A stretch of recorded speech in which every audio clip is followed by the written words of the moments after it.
Sports chat देख रहे हैं आप और हम बात करने जा रहे हैं कि भारत का T20 वर्ल्ड कप में स्पिन बॉलिंग कॉम्बिनेशन क्या होना चाहिए। अब भारत एक स्पिनर के साथ उतरे या दो स्पिनर्स के साथ उतरे।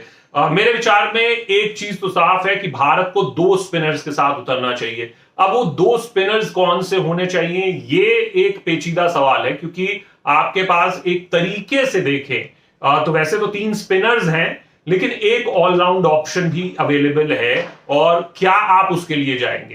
तो तीन स्पिनर्स के पहले आंकड़े देख लेते हैं, समझ लेते हैं कि आखिर आप किस स्पिनर के साथ जाना चाहेंगे और ऑस्ट्रेलिया में उनका कैसा प्रदर्शन है। अक्षर पटेल की सबसे पहले बात करते हैं। अक्षर पटेल का औसत देखें, इकोनॉमी देखें तो 31 विकेट है उनके नाम पर, लेकिन जो औसत और इकोनॉमी है वो 23 के करीब की औसत है और इकोनॉमी 7.33 की है। तो गेंदबाजी के लिहाज से अक्षर पटेल बिल्कुल फिट बैठते हैं। तो मेरे ख्याल में वो परमानेंट फिक्सचर रहेंगे शुरुआत से लेके अंत तक T20 वर्ल्ड कप में। उनमें बदलाव नहीं होता दिखता अनलेस एंड अनटिल कि बहुत ही कुछ अनफॉर्चुनेट हो जाए या वो अनफिट हो जाए। तो नंबर एक बात, तो एक स्पिनर तो आपका तय है। तो जब एक स्पिनर खेलना है तो अक्षर पटेल तो तय है। अब आती है बात कि बाकी में से क्या दूसरा स्पिनर जो है, जो भारत जिस तरीके का स्क्वाड भारत ले गया है, तो वहां पर भारत को दो स्पिनर्स खिलाने होंगे, क्योंकि एक पेसर हार्दिक पांड्या के रूप में ऑलरेडी है भारत के पास, यानी कि 3+1 पेसर, जो 4 पेसर के साथ भारत वैसे भी उतरेगा। और उसके अलावा अगर हम बात करें फिर आपके पास ऑप्शन है रविचंद्रन अश्विन का और युजवेंद्र चहल का। तो इन दोनों स्पिनर्स में से आप किसके लिए जाएंगे? देखिए, बहुत कुछ निर्भर करेगा, जैसा कि ऑस्ट्रेलिया और दक्षिण अफ्रीका सीरीज जो भारत में हुई उसमें हमने देखा ऑस्ट्रेलिया के खिलाफ तीनों मैचेस युजवेंद्र चहल को खिलाए और दक्षिण अफ्रीका के खिलाफ सभी मैचेस रविचंद्रन अश्विन को खिलाए। दक्षिण अफ्रीका में क्योंकि लेफ्टीज जो लेफ्ट हैंडेड बैटर्स हैं उनकी संख्या ज्यादा थी, इस वजह से ऑफ स्पिनर जो कि टर्न उनके अवे बॉल जो टर्न करेगा उसको खिलाया।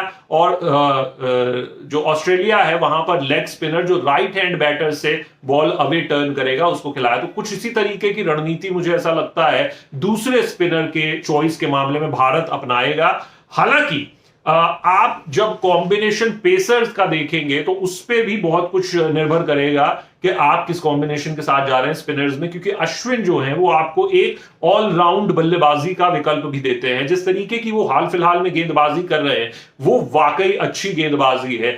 हमेशा वो आपको विकेट लेते, नहीं तो इकोनॉमिकल वो हमेशा से रहे हैं। भारत के सबसे इकोनॉमिकल बॉलर्स में वो शुमार है T20 आईज में। 6.80 की उनकी ओवरऑल इकोनॉमी है 59 मैचों के बाद, जहां पर वो 66 विकेट चटका चुके हैं। तो ये एक अच्छा फैक्टर है उनके लिए। 23 के करीब की उनकी औसत है, तो ये भी एक अच्छा फैक्टर है अश्विन के लिए। तो औसत हो, इकोनॉमी हो, विकेट्स हो, हर कॉलम में अश्विन टिक करते हैं। साथ ही साथ आपको वो बल्लेबाजी में भी विकल्प देते हैं, यानी कि एक ऑलराउंडर का विकल्प है। तो वो आपकी बल्लेबाजी को थोड़ा सा स्ट्रेच करता है। जो अंत में बल्लेबाज आते हैं आपके 5वें 6ठे नंबर पर, उनको एक लाइसेंस देता है हिट करने का। तो ये एक ऑप्शन हो गया आपके पास अश्विन का।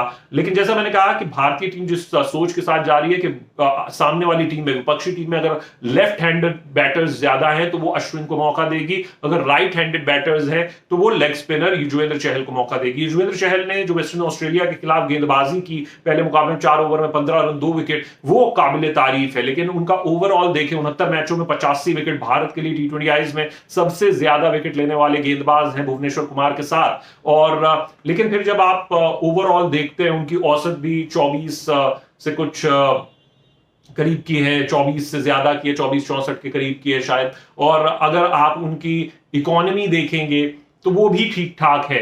लेकिन जब आप ऑस्ट्रेलिया में रिकॉर्ड की बात करते हैं तो युजवेंद्र चहल ने आप देखिए 3 मुकाबले खेले हैं और वहां पे 9.25 की इकोनॉमी से उन्होंने रन दिए हैं।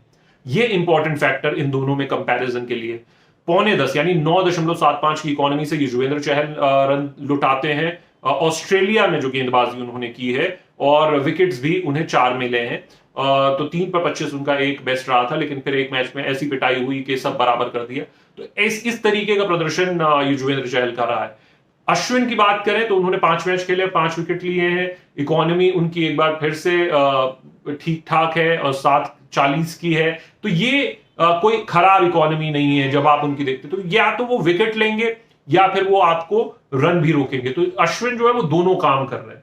तो इस वजह से मुझे ऐसा लगता है कि अश्विन आपकी प्लेइंग 11 का हिस्सा होने चाहिए शुरुआत में, लेकिन जो लेग स्पिनर है युजवेंद्र चहल, वो आपको एक डिफरेंट वैरायटी एक प्रोवाइड करते हैं रिस्ट स्पिन की, और भारत इसी वजह से उनके लिए गया है क्योंकि वो विकेट टेकिंग गेंदबाज हैं। क्या आप युजवेंद्र चहल को चुनेंगे अश्विन के ऊपर? ये काफी कुछ निर्भर करेगा सामने किस तरीके का बैटिंग लाइनअप है, वो सीधे हाथ के बल्लेबाज ज्यादा है या लेफ्ट हैंडेड बैटर्स ज्यादा है।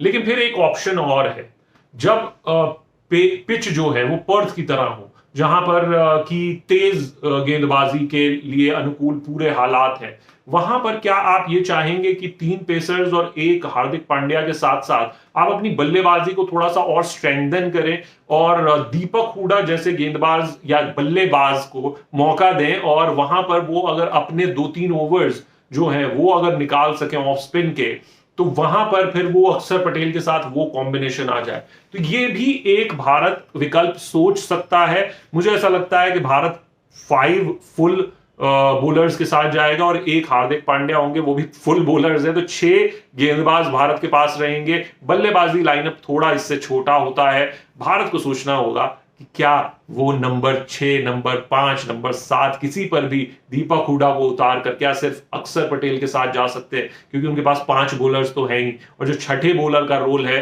वो फिर दीपक हुडा निभाए। इस कॉम्बिनेशन के साथ भी भारत सोच सकता है। तो आप क्या सोचते हैं?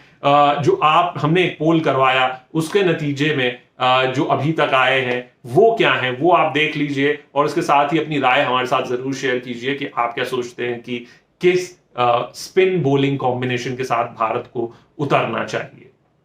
शुक्रिया, आप जुड़े हमारे साथ, बहुत बहुत धन्यवाद।